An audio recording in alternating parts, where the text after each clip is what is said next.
ప్రియమైనటువంటి దేవుని సంగమా, ప్రభు పేరిట మీ అందరికీ ప్రత్యేకమైన వందనాలు తెలియజేస్తున్నాను.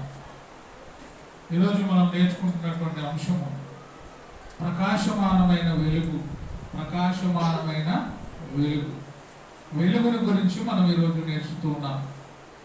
గత వారంలో చిగురు, దావీదు చిగురును గురించి మనం నేర్చుకున్నాం. ఈరోజు ప్రకాశమానమైన వెలుగు. ఎవరు ఆ వెలుగు అని ఈరోజు మనం నేర్చుకుంటున్నాం.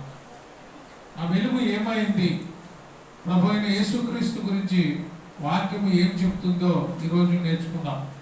లూకా సువార్త 1వ అధ్యాయము 79వ వచనాన్ని మనం చదువుకున్నట్లయితే, ఈ వెలుగు ఏమిగా పనిచేస్తుంది అంటే, చీకటిలోను మరణ ఛాయలోను కూర్చుండు వారికి వెలుగించుటకై, చీకటిలోను మరణ ఛాయలోను కూర్చుండు వారికి వెలుగించుటకై ఆ మహావాత్సల్యమును బట్టి పైనుండి ఆయన మనకు అరుణోదయ దర్శనమును అనుగ్రహించెను.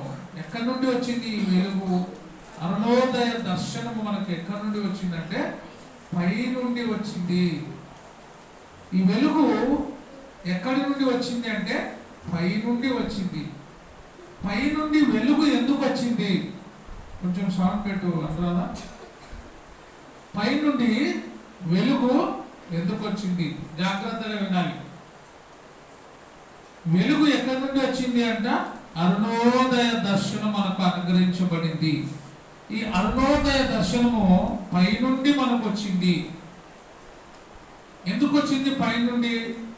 దేవుని యొక్క మహావాత్సల్యతను బట్టి, ఆ మహావాత్సల్యత, మహాప్రేమ మన మీద ఉండుటను బట్టి ఈ వెలుగు పైనుండి మనకు వచ్చింది. మనం ఎక్కడున్నామంట? చీకటిలోను మరణ ఛాయలోను కూర్చుండు వారికి వెలిగించడానికి వచ్చింది. మనము ఈ వెలుగు రాకముందు ఎక్కడున్నాము అంటే చీకటిలో, మరణ ఛాయలో మనం కూర్చుని ఉన్నాం. లోకమంతా కూడా చీకటిమయంగా ఉంది. లోకమంతా కూడా వెలుగుని తెలుసుకొని లేనటువంటి స్థితిలో ఉంది. లోకములో వెలుగు ఉంది, కానీ ఆ వెలుగును అందరూ కూడా గ్రహించలేకున్నారు. ఆల్రెడీగా వెలుగు ఉంది, కానీ వెలుగును గ్రహించలేక ఉన్నారు. వెలుగును ఎవరు కూడా తెలుసుకోలేకపోతున్నారు. అందుకే దేవుడు ప్రేమించి మరణ ఛాయలో నుండి కూర్చుండే వారికి, చీకటిలో ఉండే వారికి, మన జీవితము చీకటిమయంగా ఉన్నప్పుడు ఈ ప్రకాశమానమైన వెలుగును, అరుణోదయ దర్శనమును మనకు ఆయన అనుగ్రహించి ఉన్నాడు. అరుణోదయ దర్శనము, ఎంత మంచి మాట చూడండి. అరుణోదయ దర్శనం, ఉదయకాలం వచ్చేటువంటి దర్శనం. ఈ దర్శనము, ఈ వెలుగు ఈ లోకములోనికి వచ్చింది. ఎలా వచ్చింది అంటే వాక్య రూపంలో వచ్చింది. ఆ వెలుగు దేవుడుగా ఉండేవాడు ఈ లోకానికి మానవుడిగా దిగి వచ్చినాడు. వెలుగుగా ఈ లోకానికి వచ్చినాడు. మత్తయి సువార్త 5వ అధ్యాయము 17వ వచనం మనం చూసినట్లయితే, ఈ వెలుగు ఎందుకు వచ్చింది? అరుణోదయ దర్శనముగా ఈ లోకానికి వెలుగుగా ఎందుకు వచ్చినాడు ప్రభు అయిన యేసుక్రీస్తు అంటే, ధర్మశాస్త్రమునైనను ప్రవక్తల వచనమునైనను కొట్టివేయ వచ్చిందని తలంచవద్దు, నెరవేర్చుటకే గాని కొట్టివేయటకు నేను రాలేదు. ధర్మశాస్త్రమును నెరవేర్చడానికి యేసు ప్రభు వెలుగుగా ఈ లోకానికి వచ్చినాడు. ఆనాడు ధర్మశాస్త్రములో ఉండే వాళ్ళందరూ కూడా పాత నిబంధనలను అనుసరించే వారుగా ఉన్నారు.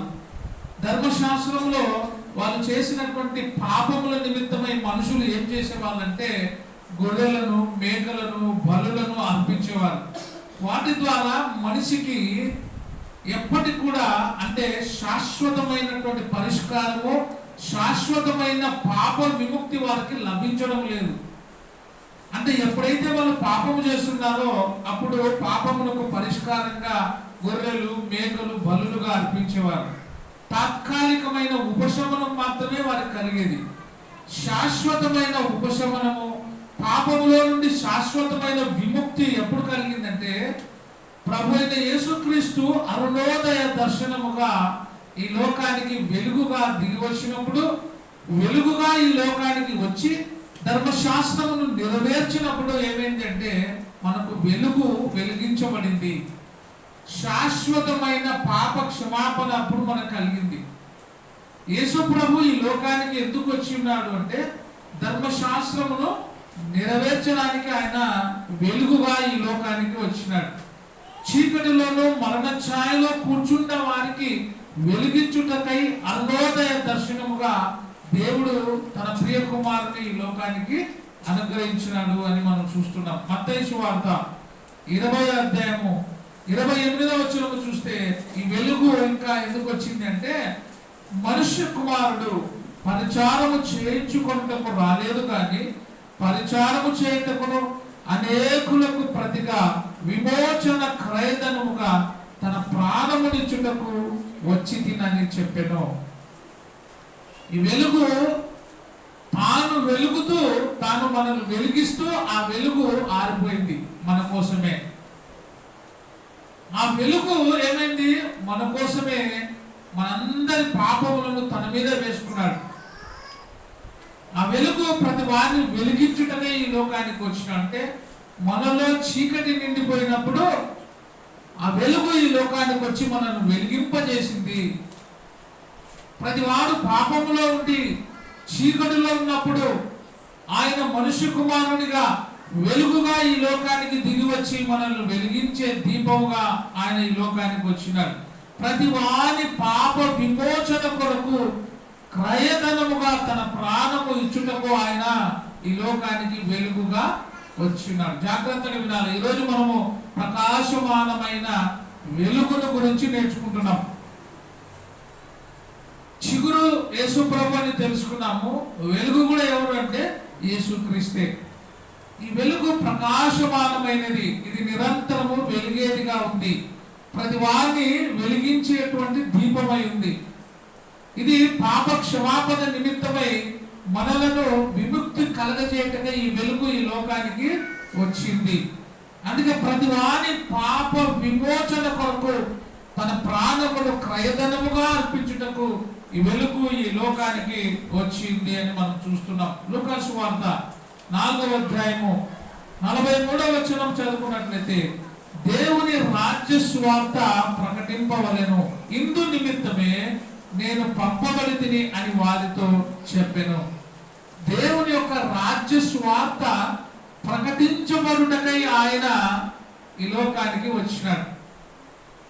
ఎప్పుడు ప్రకటించబడింది అంటే యేసు ప్రభు రాకడ ద్వారా ఈ సువార్త ప్రకటించబడింది.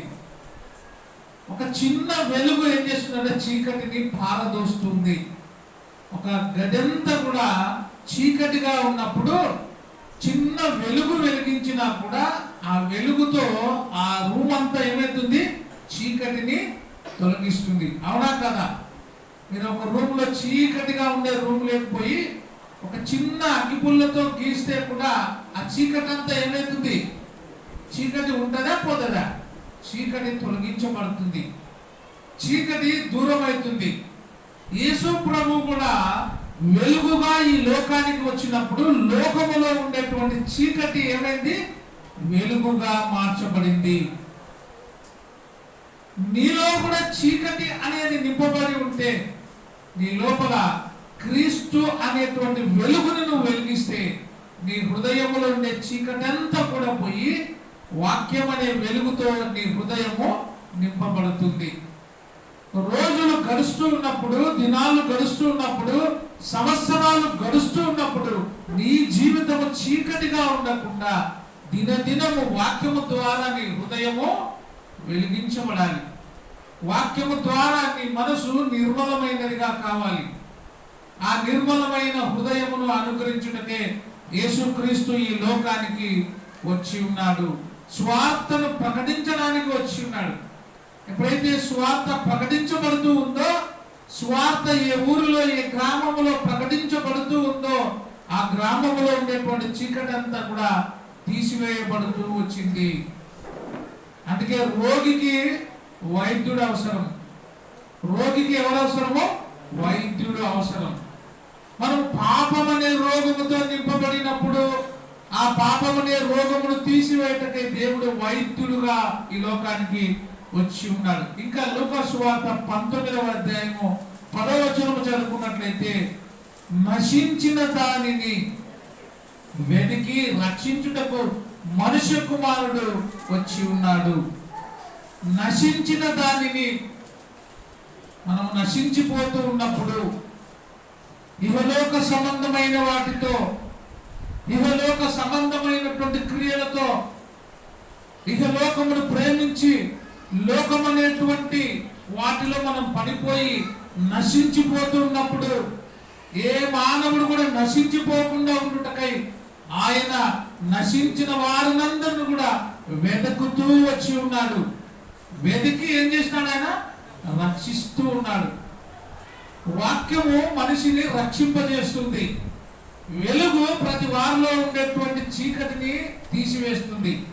అందుకే ఆయన వెలుగుగా వచ్చి నశించిపోతున్న వారికి వెలిగించి వారిని ఏం చేసినాడంటే రక్షించేవాడిగా ఉన్నాడు, రక్షించి ఉన్నాడు. వారిని రక్షించడానికే ఆయన ఈ లోకానికి వచ్చినాడు. ఆయన జన్మింపక ఉండింటే, ఆయన జన్మ కారకుడు కాకుండింటే మనమంతా కూడా చీకటిలోనే ఉండేవారం, మనమంతా పాపములో ఉండేవారం. యేసు ప్రభు ఈ లోకానికి రాకపోయి ఉండింటే, ఆయన ప్రకాశింపకుండింటే ఏమైతుంటామంటే అందరం కూడా నిత్య నరకములో ఉండేవాళ్ళం. ఆయన జన్మించడం ద్వారా, ఆయన ఈ లోకములోనికి వెలుగుగా రావడం ద్వారా మన చీకటి అంతా కూడా తీసివేయబడి నిత్య పరలోకానికి వెళ్ళుటకు ఆయన మార్గంగా ఉన్నాడు. ఆయన చెప్పే మాట ఎప్పుడు కూడా నిరంతరం ఒకటే, నేనే మార్గము, నేనే సత్యము, నేనే జీవము, నేనే నేనే నేనే, నా ద్వారానే తప్ప ఎవరు కూడా పరలోక రాజ్యానికి చేరడు, పోడు. ఇది ఎప్పుడు మన హృదయంలో నింపుకోవాలి. ఒక మనిషి పరలోకానికి వెళ్ళాలంటే ఆ పరలోక మార్గం ఎవరంటే ఈ వెలుగే. ఎవరు ఆ వెలుగు? యేసు ప్రభు. ఇదిగో ఆయన ఎవరు అంటే లోక పాపమును మోసుకొని పోగు దేవుని గొర్రె పిల్ల అయి ఉన్నాడు. ఆ గొర్రె పిల్ల వెలుగుగా ఈ లోకానికి మన దగ్గరకు వచ్చినాడు. నువ్వు ఎక్కడ ఉన్నా, ఏ చీకటి సంబంధమైన వాటిలో నువ్వు కూరుకుపోయినా కూడా ఆ వెలుగు నీ మీద ప్రకాశింపజేయడం ద్వారా, వెలుగు నీ మీదకి రావడం ద్వారా నువ్వు ఏమైనావంటే నీ జీవితము ప్రకాశిస్తుంది.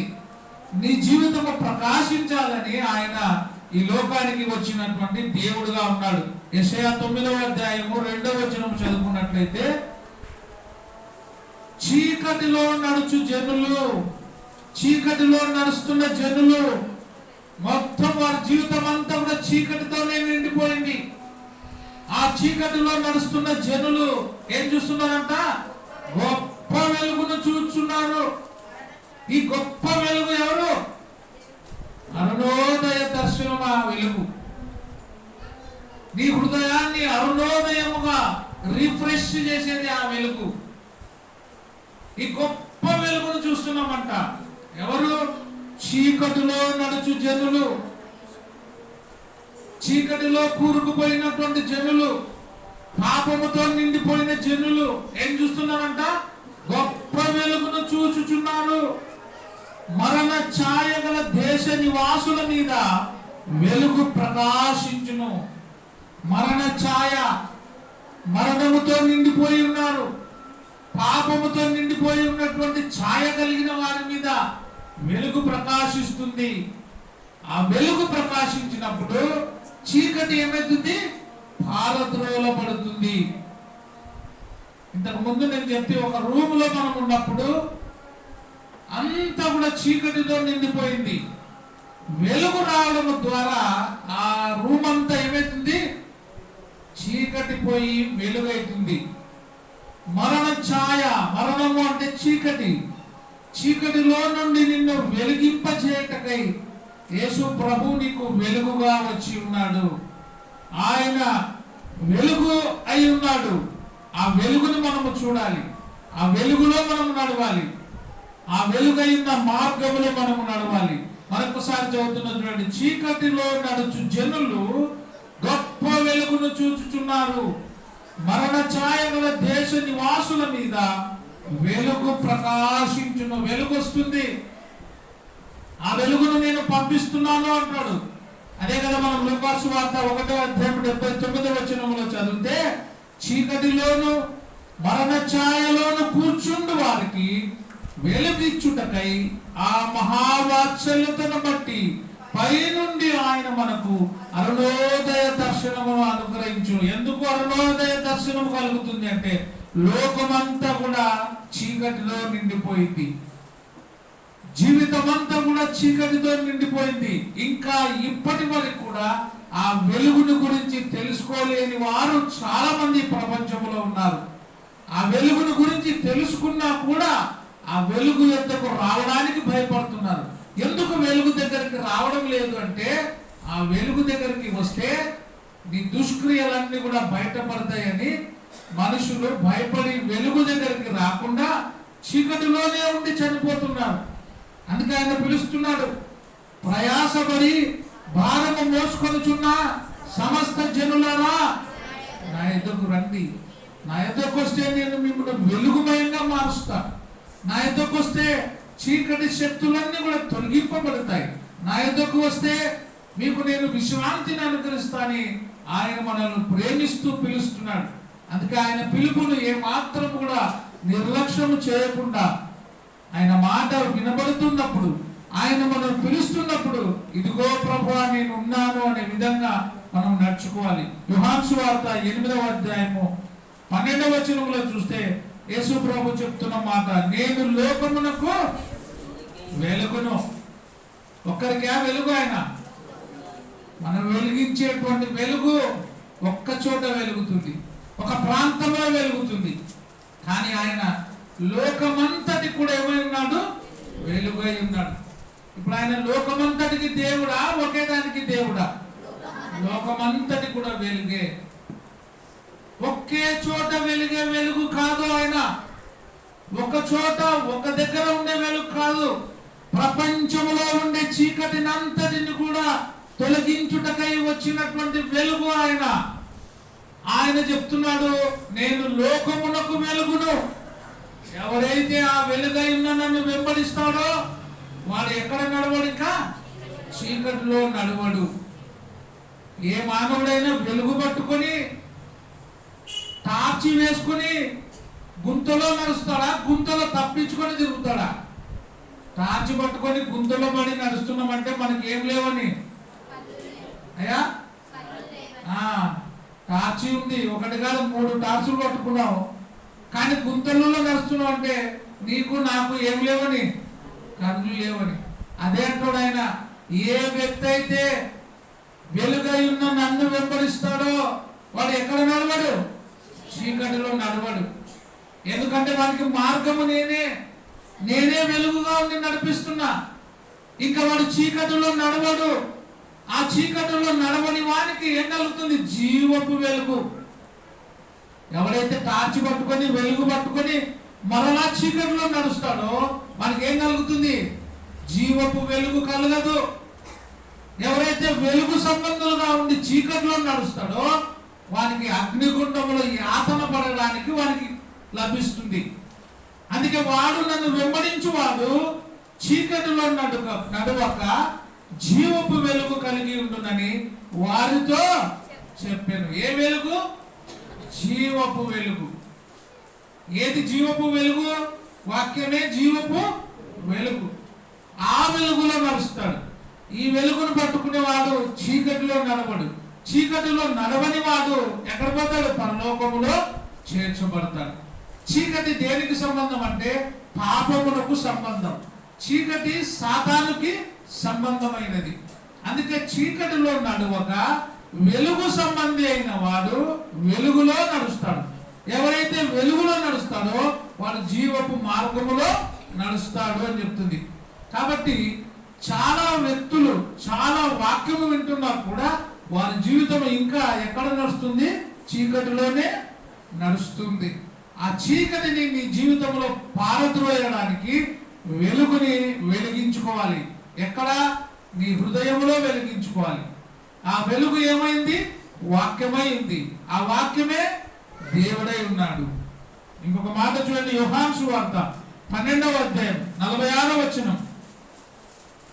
నా యందు విశ్వాసం ఉంచు ప్రతివాడు, నా యందు విశ్వాసం ఉంచు ప్రతివాడు. లైట్ పట్టుకున్న ప్రతివాడు ఎక్కడ పోతానని అనుకుంటాడు? సురక్షితంగా నేను నడుస్తా అనే నమ్మకం ఉండాలి. లైట్ పట్టుకొని కూడా వెలుగులో నడుస్తూ కూడా నేను ఎక్కడ గుంతలో పడతా అనే అనుమానం నీకు ఉండకూడదు. అందుకే అదే మాట చెప్తాడు ఆయన, నా యందు విశ్వాసం ఉంచువాడు. నా యందు ఏముంచాలా? ఫెయిత్. నా యందు బిలీవ్ గా ఉండాలా, విశ్వాసంగా ఉండాలా. విశ్వాసం ఉంచువాడు ప్రతివాడు, ఒక్కడు కాదు, ఎవరు? ప్రతివాడు. ఎక్కడ నడవడు? చీకటిలో నిలిచి ఉండకుండానట్లు నేను ఈ లోకమునకు, నీ ఇంటికైనా వెలుగైనా, లోకమునకు వెలుగుగా వచ్చిన, ప్రపంచాన్ని వెలిగించడానికి వచ్చిన జ్యోతి ఆయన, సర్వశక్తిమంతుడు ఆయన. నిరంతరం కూడా మనల్ని వెలిగించేటువంటి దీపం ఆయన. ఇంత గొప్ప రక్షకుని పొందిన మనము ఎవరమయ్యా అంటే ధన్యులము, ధన్యులము, ధన్యులము. ఈ ప్రపంచంలో ఎవరికి ఆ ధన్యత లేదు. యేసు ప్రభుని కలిగిన వానికే ధన్యత, ఆయనలో ఉండేవానికే ధన్యత. ఎంత మంచి మాట చూడండి, ఈ లోకమునకు వెలుగుగా నేను వచ్చిన. ఆ వెలుగులో మనం ఉండాలి. ప్రకాశమానమైనటువంటి వెలుగు ఈయన, నిరంతరము ప్రకాశించేటువంటి వెలుగు. ఎప్పుడు కూడా చీకటి ఉండదు అందులో, నిరంతరమైన వెలుగు, నిత్య వెలుగు. ఈ లోకంలో అప్పుడప్పుడు చీకటి వస్తుంటది, ఎండ తగ్గిపోతుంది, మాడం వస్తుంది, కరెంటు పోతుంటది. కానీ ఆయన నిరంతరము ప్రకాశించేటువంటి ప్రకాశమానమైన వెలుగు. ఆ వెలుగులో మనము నడిచేవారు ఉండాలి. యోహాను సువార్త 3వ అధ్యాయము 16వ వచనం. ఆయన ప్రేమను పంచుటకు, నిత్య జీవం ఇచ్చుటకు వెలుగుగా వచ్చి ఉన్నాడు. దేవుడు లోకమును, చూడండి, ప్రేమను పంచుటకు వచ్చిన ప్రేమామయుడు ఆయన, దయ చూపడానికి వచ్చినటువంటి దయామయుడు, కరుణామయుడు ఆయన. నీవు దయ లేకపోయినా కూడా దయగలిగిన హృదయముగా నువ్వు మారాలని, నీవు చీకటిలో ఉండి కఠినముగా ఉన్నప్పుడు నిన్ను వెలిగించి నిన్ను కరుణగా మార్చాలని ఈ లోకానికి వచ్చినటువంటి కరుణామయుడు ఆయన. నువ్వు ప్రేమ లేకుండా కఠినాత్ముడుగా ఉండే నిన్ను ప్రేమగా మార్చేటువంటి ప్రేమామయుడుగా ఈ లోకానికి వచ్చినటువంటి దేవుడు ఆయన.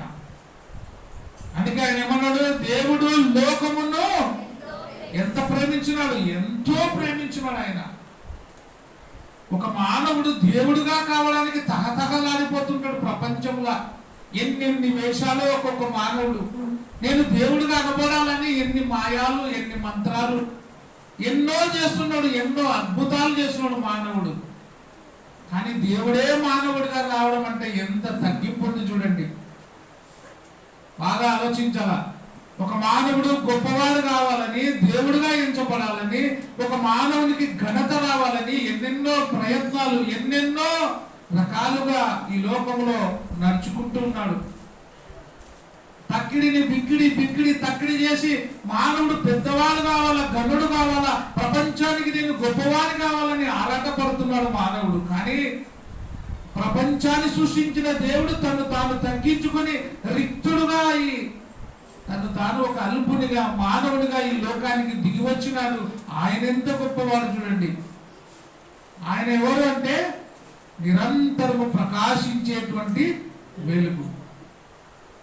ఈ లోకంలో మనుషులకు కూడా కొన్ని పేర్లు ఉన్నాయి. స్టార్, మెగాస్టార్, ఆ స్టార్, ఈ స్టార్. ఈ స్టార్లన్నీ ఆ స్టార్ కింద నిత్యము ప్రకాశమానమైనటువంటి వెలుగైన క్రీస్తు కిందనే. ఇవన్నీ ఆ రాష్ట్రాలకి, ఆ దేశాలకి పేర్లు ఉన్నాయి. కానీ ప్రపంచాన్ని వెలిగించే వెలుగు ఎవరు? యేసు ప్రభు అయి ఉన్నాడు.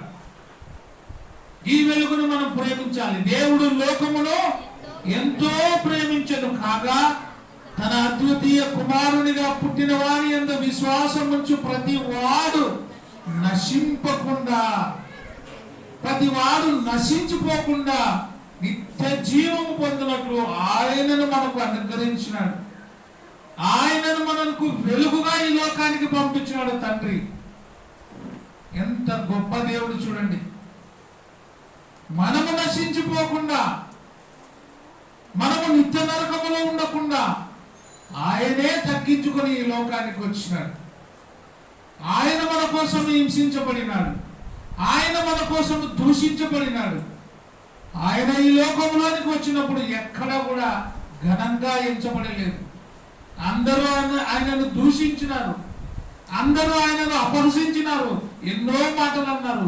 ఈయనకు దయ్యం పట్టింది అన్నారు, ఈయనను వెలివేయండి అన్నాడు. అయ్యా నువ్వు ఈ లోకములో ఈ దేశంలో నుండి వెళ్ళిపో అని ఆయనను వెలివేసినారు. అందరూ వెలివేసినా కూడా ఆయన మనల్ని ఏం చేస్తున్నాడు? ప్రేమిస్తూ ఉన్నాడు. అదే ఆయన గొప్పతనం. అదే క్రీస్తు నేర్పిన బోధ, క్రీస్తు నేర్పిన మార్గము.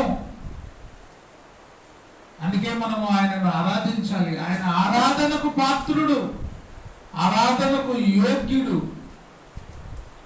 మనకందరికీ నేర్పించిన మాట, తన్ను తాను తగ్గించుకున్నవాడు హెచ్చించబడును, తన్ను తాను హెచ్చించుకున్నవాడు తగ్గించబడును. ఇది క్రీస్తు నేర్పినటువంటి ప్రేమ, క్రీస్తు నేర్పినటువంటి బోధ.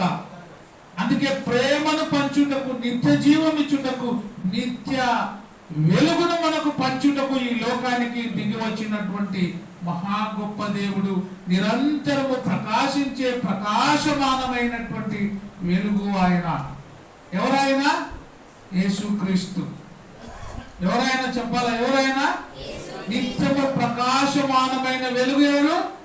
యేసుక్రీస్తు.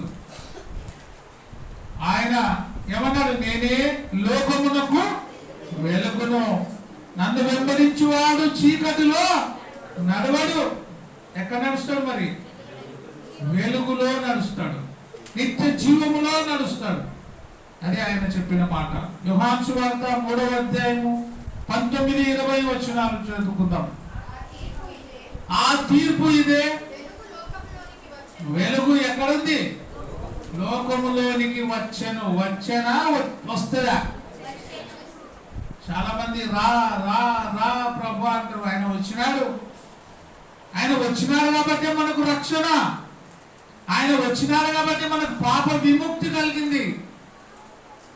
చదవమా? ఆ తీర్పు ఇదే. వెలుగు లోకములోనికి వచ్చెను గాని, వెలుగు లోకములోనికి వచ్చింది కానీ తమ క్రియలు చెడ్డవైనందున. చూడండి, తమ క్రియలు. ఎవరి క్రియలు?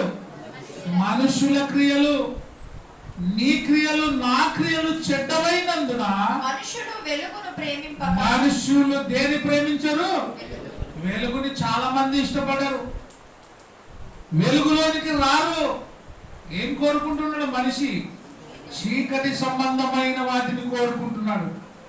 చీకటి ఎవరికి సంబంధించినది? సాతానుకు సంబంధించినది. చీకటిలో నిరంతరము దుర్మార్గము, దుష్కార్యము జరిగేది చీకటి. మనిషి దేని ప్రేమించడం లేదు? వెలుగుని ప్రేమించడం లేదు.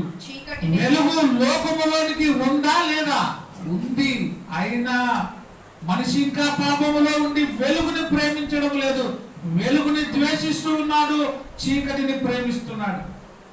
అందుకే వెలుగుని ప్రేమించక చీకటినే ప్రేమించిరి. దేని ప్రేమిస్తున్నాడు? ఈ రోజు కూడా మనిషి చీకటిని ప్రేమిస్తున్నాడు, చీకటి శక్తులను ప్రేమిస్తున్నాడు, అంధకార సంబంధమైన వాటిని ప్రేమిస్తున్నాడు. మనిషి జీవ సంబంధమైన వాక్యమును తృణీకరిస్తున్నాడు. యేసు ప్రభు చెప్పిన బోధను, యేసు చూపిన మార్గాన్ని తృణీకరిస్తున్నాడు మానవుడు. అందుకే ఆయన ఏం కోరుకుంటాడంటే, ఎవడు కూడా నశించిపోవడం నాకెంత మాత్రము ఇష్టమో లేదు, అందరూ నిత్య జీవములో ఉండాలని ఆశపడుతున్నాడు ఆయన. కానీ మానవుడు ఈ రోజు వరకు, ఇప్పటి వరకు చీకటి శక్తిని ప్రేమిస్తున్నాడు, వెలుగును ద్వేషిస్తున్నాడు. అదే దేవుని బాధ. వెలుగుని ప్రేమించక చీకటిని ప్రేమిస్తున్నారు. దుష్కార్యము చేయు ప్రతివాడు, దుష్కార్యము చేయు ప్రతివాడు వెలుగును ద్వేషించును. చూడండి, ఎవరు ద్వేషిస్తాడంటే వెలుగుని? బాగా వినాల. ఎవరిని ప్రేమిస్తాడు? ఎవడు ప్రేమిస్తాడు? దుష్కారము చేయు ప్రతి వాడు వెలుగును ద్వేషిస్తాడు. ఎవరు ప్రేమిస్తారు వెలుగుని? సత్కార్యములు చేయవాడు వెలుగుని ప్రేమిస్తాడు. మంచి కార్యములు చేసేవాడు, మంచి పనులు చేసేవాడు, మంచి మనసు కలిగిన వాడు, క్రీస్తుని అనుసరించేవాడు వెలుగును ప్రేమిస్తాడు. క్రీస్తుని ద్వేషించేవాడు, క్రీస్తు ప్రేమలో లేనివాడు, లోకాన్ని ప్రేమించేవాడు క్రీస్తుని ద్వేషిస్తాడు, వెలుగుని ద్వేషిస్తాడు. అందుకే వాడు దుష్కారములు చేయు ప్రతి వాడు వెలుగును ద్వేషించును. తన క్రియలు దుష్క్రియలుగా కనపడకుండానట్లు వాడు ఎక్కడికి రాడు? ప్రార్థనకి రాడు, ఆరాధనకు రాడు, వాక్యము దగ్గరికి రాడు, వెలుగు దగ్గరికి రాడు. మరి ఎక్కడ పోతున్నాడు? చీకటిలోనికే పరిగెడుతున్నాడు, చీకటిని కోరుకుంటున్నాడు, చీకటిని ప్రేమిస్తున్నాడు, వెలుగు వద్దకు రాడు.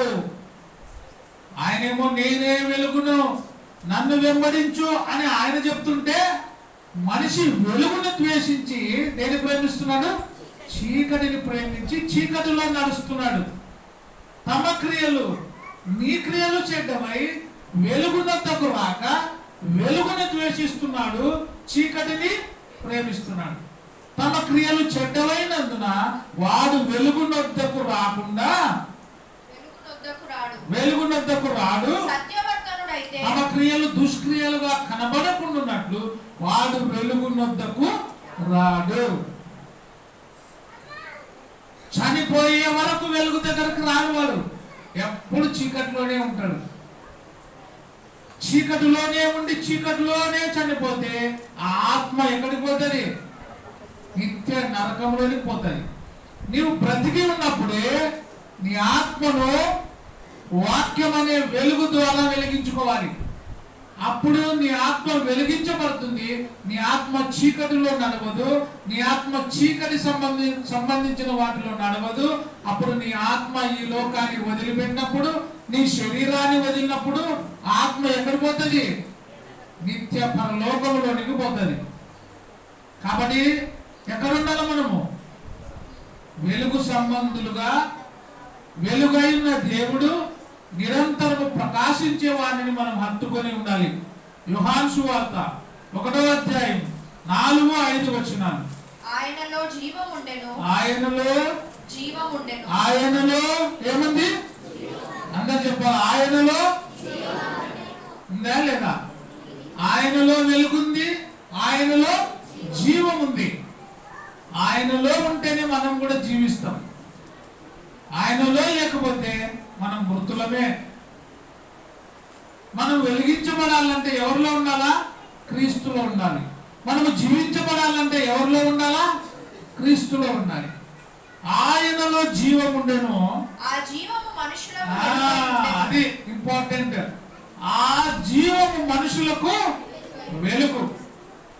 ఆయనలో జీవం ఉండెను, ఆ జీవము మనుషులకు వెలుగై ఉండెను. ఆ జీవము మనుషులకు వెలుగైంది. ఎవరు ఆ జీవము? వెలుగు. ఆ వెలుగే జీవము. జీవమే వెలుగు, వెలుగే జీవము. ఆ జీవము నిన్ను వెలిగిస్తుంది, ఆ వెలుగు నిన్ను జీవములోనికి నడిపిస్తుంది. ఆయనలో జీవం ఉండను, ఆ జీవము మనుషులకు వెలుగై ఉండను. ఆ వెలుగు చీకటిలో ప్రకాశించుచున్నది గాని, ఆ వెలుగు ఎక్కడుంది? చీకటిలో ప్రకాశిస్తుంది కానీ చీకటి దానిని, ఇక్కడ కూడా ఉంది వెలుగు, కానీ వెలుగుని మనం గ్రహించడం లేదు. చీకటిని ఎక్కువ ప్రేమిస్తున్నాం, చీకటి సంబంధమైన వాటిని ప్రేమిస్తున్నాం, చీకటే కావాలనుకుంటున్నాం మనం. ఎందుకంటే వెలుగు సంబంధమైనవి చాలా కష్టం, చీకటి సంబంధమైనవి చాలా సులువు. అందుకే దేవుడు ఏమంటాడంటే ఇరుకు మార్గం ఏది? దేవుని మార్గం. విశాలమైన మార్గము అది సాతాను మార్గము. మనం ఏ మార్గాన్ని కోరుకుంటాం? ఇరుకు మార్గమా, విశాలమైన మార్గమా? విశాలమైనది అయితే ఎట్లయినా పోవచ్చు, ఇరుకైన దానిలో మనకి ఇష్టపడదు. కాబట్టి క్రీస్తు మార్గము ఇరుకైన మార్గం, క్రీస్తు మార్గము ఇరుకైనది, క్రీస్తు మార్గము చాలా కష్టమైనది. అందుకే దాని దగ్గరికి రారు, వెలుగులోనికి రారు, చీకటిలో ఉంటారు. చీకటిదైతే ఎట్టయినా చేయొచ్చు. చీకటిలో ఉంటే మన ప్రాణాన్ని బాగా సమర్థించుకోవచ్చు. ఎట్లా? నా ప్రాణమా, నా ప్రాణమా ఎంజాయ్. ఒక మాట చాలు, ఎంజాయ్ అంటే అయిపోయి ఏమన్నా చేయను. ఇంకా ఒక మనిషిని ఎంజాయ్ చేయంటే ఎంతన్నా చేస్తాడు. హాయ్ అని గద్దిస్తే అయిపోయా. ఏమవుతుంది అక్కడ? గద్దించమో ఎక్కడక్కడ మొక్కలు మార్చుకొని వెళ్ళిపోతాం. ఎంజాయ్ యువర్ సెల్ఫ్ అని వెళ్ళిపోయినాం అనుకో, ఆ రోజంతా ఎంజాయ్. నా ప్రాణమా, ఏం కోరుకుంటున్నాడు మనిషి? వెలుగు దగ్గరికి రాక చీకటిలో ఉండి, నా ప్రాణమా తినుము త్రాగుము సంతోషించు అంటే ఎంజాయ్ చేయి. దేవుడు అంటున్నాడు, ఏ ప్రాణమా, నీవు నాలో ఉంటేనే నీకు జీవము. ఏ ప్రాణమా, నాలో ఉంటేనే నీకు వెలుగు. నేనే మార్గము, నేనే సత్యము, నేనే. అది చాలా ఇరుకుగా కనపడుతుంది మనకు. బా వద్దులేని ఆయన అనుకుంటాం. నువ్వే నువ్వే నువ్వే అంటే సంతోషం. ఆయన ఏమంటాడు? నేనే నేనే అంటాడు. కాబట్టి మనం ఆయన దగ్గరికి రాము. సైతాన్ ఏమంటుంది? మనమే మనమే అంటుంది. రండి రండి రండి అని పిలుస్తుంది. చీకటిని ఎక్కువగా ప్రేరేపణ ఎక్కువ, చీకటికి. వెలుగుకి తక్కువ. చీకటిలో ఎక్కువ దుష్క్రియలు జరుగుతాయి. అందుకే ఇక్కడ ఏమంటాడు? ఆయనలో ఏముంది? జీవం ఉండెను, ఆ జీవము మనుషులకు వెలుగై ఉండెను. ఆ వెలుగు చీకటిలో ఆ వెలుగు చీకటిలో సంచరిస్తుంది, కానీ చీకటి దాన్ని గ్రహించడం లేదు, తెలుసుకోవడం లేదు. ఎంత చెప్తున్నా తెలుసుకోవడం లేదు, ఎంత చెప్పినా మారడం లేదు. అందుకే ఇశ్రాయేలీల ప్రజలను దేవుడు ఎంతో ప్రేమించినాడు, అయినా వాళ్ళు దేవుని ఎరగడం లే. నశించిన వాళ్ళ కోసమే ఆయన వచ్చినాడు అంటాడు, కానీ వాళ్ళు ఇప్పటి వరకు ఆయనను తెలుసుకోవడం లేదు. నశించిన దానిని వెతికి రక్షించుటకు మనుష్య కుమారుడు ఈ లోకానికి వచ్చి ఉన్నాడు. 4-5 వచనాలు చదివినమ్మా. ఆయనలో జీవం ఉండెను, ఆ జీవం మనుషులకు వెలుగై ఉండెను. ఆ వెలుగు చీకటిలో ప్రకాశించుచున్నది, కానీ చీకటి దాన్ని గ్రహింపకుండెను. చీకటి దానిని గ్రహించడం లేదు. యోహాను సువార్త 1వ అధ్యాయము 9వ వచనం. అంటే ఇంకొక వెలుగు కూడా ఉంది అని. ఏదది? నిజమైనది ఉంది అంటే ఇంకోటి ఉంది అని అర్థమేది. గోల్డ్ రోల్డ్ గోల్డ్ అంటే అర్థమేమి? ఇది రోల్డ్ గోల్డ్ అంటే అర్థమేమి? ఇంకోటి ఉంది అని కదా. యాదేది చెప్పాలా? ఏం చెప్పడం లే. సత్యరాజు ఏమి? ఇది రోల్డ్ గోల్డ్ అన్నప్పుడు ఇంకోటి ఉంది అని అర్థం. అది ఇంకోటి ఏదుందని అంతవరకు వద్దులేదండి. ఇది 24 క్యారెట్ బంగారు అంటారు. 24 అంటే ప్యూర్ అంట.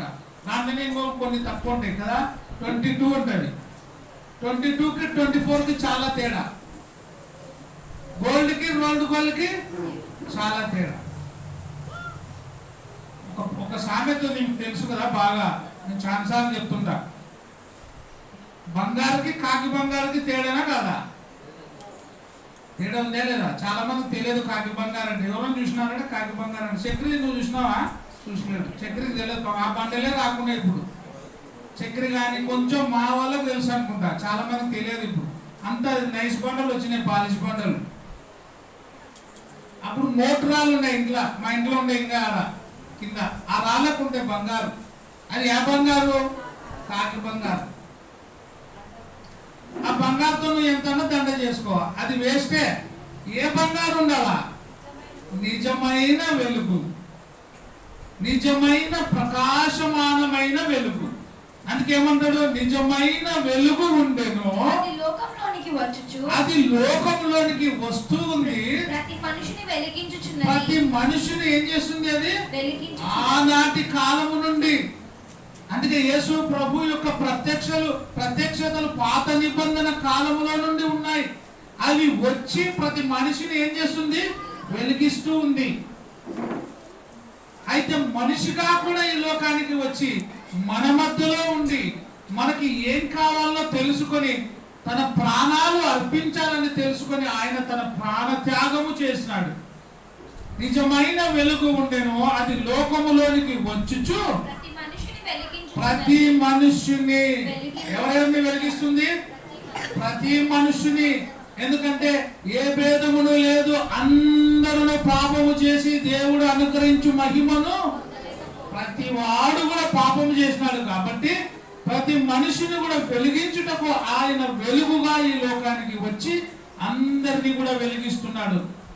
1 పేతురు 2వ అధ్యాయము 9వ వచనం, అయితే మీరు చీకటిలో నుండి, అయితే మీరు ఎక్కడి నుండి? ఎప్పుడైతే ఆ వెలుగు నిన్ను వెలిగించిందో అప్పుడు మీరు ఆశ్చర్యకరమైన వెలుగులోనికి, మిమ్మల్ని పిలిచిన వాని గుణాతిశయములను మీరు వెలిగించబడిన తరువాత ఆయన గుణాలను ఏం చేయాలా?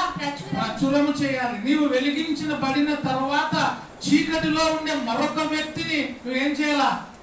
వాక్యము ద్వారా వెలిగించాలా. నీలో ఉండే వెలుగు ద్వారా వెలిగించాలి. అప్పుడే అవతల మనిషి కూడా వెలిగించబడతాడు. నీలో ఉండేటువంటి వాక్యము నువ్వు ఆత్మీయంగా విశ్వాసిగా మారినప్పుడు ఆ వాక్యము నీలో నుంచి ఇంకొకరికి నువ్వు ఏం చేయాలా? వెలిగించాలి. వాక్యము ద్వారా వెలిగించాలి. అయితే మీరు చీకటిలో నుండి ఆశ్చర్యకరమైన తన వెలుగులోనికి మిమ్మల్ని పిలిచిన వాని గుణాతిశయములను ప్రచురము చేయ నిమిత్తము ఏర్పరచబడిన వంశమును యాజకులైన రాజులైన యాజక సమూహమును పరిశుద్ధ జనమును దేవుని సొత్తైన ప్రజలుగా మనం ఉన్నాము. ఎప్పుడు మనము దేవుని సొత్తుగా మారుతామో, నువ్వు వెలుగులోనికి వచ్చి వెలిగించబడితేనే నువ్వు దేవుని సొత్తైన ప్రజలవి. నువ్వు వెలుగులోనికి రాక వెలిగించబడక చీకటిలో ఉంటే నీవు దేవుని సొత్తు కాదు. నువ్వు వెలిగించబడిన తర్వాత అది నిరంతరం వెలగాలంటే ఏం చేయాలా? వాక్యం అనే నూనె పోయాలి. వాక్యముతో నీ ఆత్మను వెలిగించుకుంటూ ఉండాలి. అది అప్పుడు నిరంతరం వెలగాలి, మధ్యలో ఆరిపోకూడదు. అందుకే దివారాత్రములు దానిని ధ్యానించువాడు ధన్యుడు. నీవు కూడా స్టార్ నిరంతరం వెలగాలి అంటే వాక్యము నీలో ఉండాలా, అప్పుడే వెలిగించబడతావు. చివరిగా ఒక మాట చదువుకొని ముగించుకుందాం. ఎఫెసీయులకు రాసిన పత్రిక 5వ అధ్యాయము 8 నుంచి 10 వచనాలు చదవండి. ఎఫెసీయులకు రాసిన పత్రిక 5వ అధ్యాయము 9 నుంచి, మీరు పూర్వమందు ఏమైనారు? పూర్వమందు మీలో వెలుగు లేదు. వెలుగు లేనప్పుడు మీరు ఏమైనారు? చీకటి అయి ఉంటిరి. ఇప్పుడైతే నువ్వు ప్రభువులోనికి వచ్చినావు కాబట్టి ప్రభునందు నువ్వు ఏమైనావు? వెలుగై ఉన్నావు. వెలుగు ఫలము సమస్త విధములైన మంచితనమా చెడ్డతనమా? వెలుగు ఫలము ఎప్పుడు మంచిదే. వెలుగు ఫలము సమస్త విధములైన మంచితనము, నీతి, సత్యమును వాటిలో కనబడుతుంది. సత్యం కనబడుతుంది. చీకటిలో ఉండే వాడిలో సత్యం ఉండదు. అసలు వాడు సత్యవంతుడే కాదు. వాడు ఎప్పుడు ఎవరంట? అబద్ధమునకు జనకుడు. వానిలో సత్యమే లేదు. ఎందుకు సత్యం లేదు? వానిలో వెలుగు లేదు కాబట్టి సత్యం లేదు. వెలుగుంటే సత్యం ఉంటుంది, వెలుగుంటే చీకటి ఉండదు. కాబట్టి వానిలో వెలుగు లేదు కాబట్టి వాడు సత్య సంబంధి కాదు. వెలుగైన వాడు ఎవరు? సత్య సంబంధి. అందుకే సమస్త విధములైన మంచితనము, నీతి, సత్యమును వాటిలో కనబడుచున్నది కనుక ప్రభువుకి ఏది ఇష్టమో దానిని పరీక్షించుచు ఎవరి సంబంధుల వలె మనం ఉండాలా? వెలుగు సంబంధుల వలె నడుచుకొనుడి. నిష్ఫలమైన అంధకార క్రియలలో పాలివారై ఉండక, నిష్ఫలమైన అంధకార క్రియల్లో పాలివారై ఉండక, వాటిని ఏం చేయాలా? ఖండించాలి. నిష్ఫలమైన అంధకార క్రియలలో పాలివారై ఉండక, పాలివారై ఉందంటే ఉందా? ఉండొద్దండి అని ఉందా? చీకటి సంబంధమైన వాటితో నువ్వు కలిసి ఉండక, చీకటి సంబంధమైన వాటిని ఏం చేయాలి? ఖండించి వెలుగు సంబంధమైన వాటిని హత్తుకొని ఉండండి అని చెప్తుంది. కాబట్టి దేవుని పిల్లలమైన మనము నిరంతరము వెలుగు సంబంధులమై ప్రకాశమానమైన వెలుగును హత్తుకొని నిరంతరము నీవు నేను వెలగాలంటే, చీకటి శక్తులను మనలో నుండి తీసివేసుకోవాలంటే వాక్యము ద్వారా వెలిగించుకొని మన జీవితాలని వెలుగుమయము చేసుకొని మరణం వరకు నమ్మకంగా జీవించాలని వాక్య భాగం ద్వారా తెలియజేస్తూ ముగిస్తున్నాను. అందరికీ ప్రభు పేరట వందనాలు. ఈరోజు మనము ప్రకాశమానమైన వెలుగును గురించి నేర్చుకున్నాం. ఆ ప్రకాశమానమైన వెలుగు ఎవరంటే ప్రభు అయిన యేసుక్రీస్తు అని వాక్యము ద్వారా తెలియజేస్తూ ముగిస్తున్నాను. అందరికీ వందనాలు.